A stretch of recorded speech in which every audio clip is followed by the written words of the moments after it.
பேருக்கும் பொறுப்பு இருக்கு அப்படிங்கறத நான் எந்த இடத்துலயுமே நான் எதுவுமே சொல்லலைங்க. யாருக்கு கூட குறைச்சேன்னு பார்க்கும்போது இவங்களுக்கு அனுபவம் இல்லைங்கிற இடத்துல இவங்களை செகண்டரியா போடுறாங்க. இவங்க வேணும்னே இவங்க சதி செஞ்சுட்டாங்களாங்கிற இடத்துல இவங்களை முன்னிலையில போடுறாங்க. அவ்வளவுதான். கரூர்ல அங்க பிணவரை வாசல்ல நின்று சொல்றேன், ஏங்க ஒரு நடிகருக்காக போய் இவ்வளவு பெரிய கூட்டமா வந்து இப்படி செத்து போயிட்டீங்களே, ஒரு ராணுவத்துல செத்துருக்கலாம், ஒரு போர்க்களத்துல செத்துருக்கலாம், ஒரு போர்ல செத்துருக்கலாம், இப்படி போய் ஒரு நடிகருக்காக போய் சாகலாமாங்கிற கேள்வியை நான் எழுப்பினேன். அந்த மனவேதனையோட அந்த இடத்துக்கே முதல் ஆளாக நானும் போயிட்டேன். காலையில 8 மணிக்கெல்லாம் நான் கரூர்ல இருந்தேன். அப்ப நைட்டு 12 மணிக்கு இங்க சென்னையில இருந்து கிளம்புறோம். அப்ப வந்து என்னுடைய நோக்கம் முழுவதுமாக மக்களுக்கானது தானே தவிர ஒரு நபரை தாக்கிக்கிட்டே இருக்கணுங்கிறதோ, ஒரு நபரை வந்து அட்டாக் பண்ணிட்டு இது என்னோட நோக்கமே கிடையாது.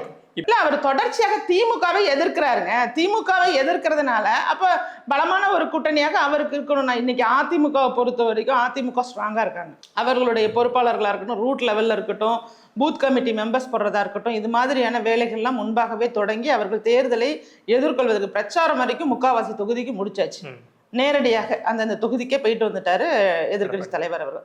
அப்படி இருக்கும்போது அவர்களுக்கு வந்து தாவேக்கா வர்றதுனால பெனிஃபிட்டா அல்லது பெனிஃபிட் வந்து தாவேக்காவுக்கு அதிமுகவோட வருது பெனிஃபிட்டா, நீ ரெண்டையும் பார்த்தீங்கன்னா அதிமுகவுக்கு இவர்களால பெனிஃபிட் அப்படிங்கிறத விட தாவேக்காவுக்கு தான் பெனிஃபிட் கூட. ஏன்னா இவருடைய வாக்கு வங்கி அப்படிங்கிறது ஒரு இடத்துலலாம் இல்லை, பரவலாக இருக்கு. இளைஞர்கள் இருக்காங்கிறத ஏற்றுக்கிறோம். அது பர்சன்டேஜ் டிஃபர் ஆகும். ஒரு இடத்துல 8, ஒரு இடத்துல 10, ஒரு இடத்துல 11, ஏதோ 5, 10 இப்படி பிரிஞ்சு கூட இருக்கலாம்னு வச்சுங்களேன். பட் வாக்குகள் இருக்குங்கிறது மாற்றுக்கிறது கிடையாது. அப்ப அவங்க வந்து இப்ப எலெக்ஷன்ல தனியா நின்று கண்டெஸ்ட் பண்ணா எதற்குமே உபயோகம் இல்லாதவர்களாக யாருடைய வெற்றிக்கோ இவர்கள் காரணமாக அமைவாங்க.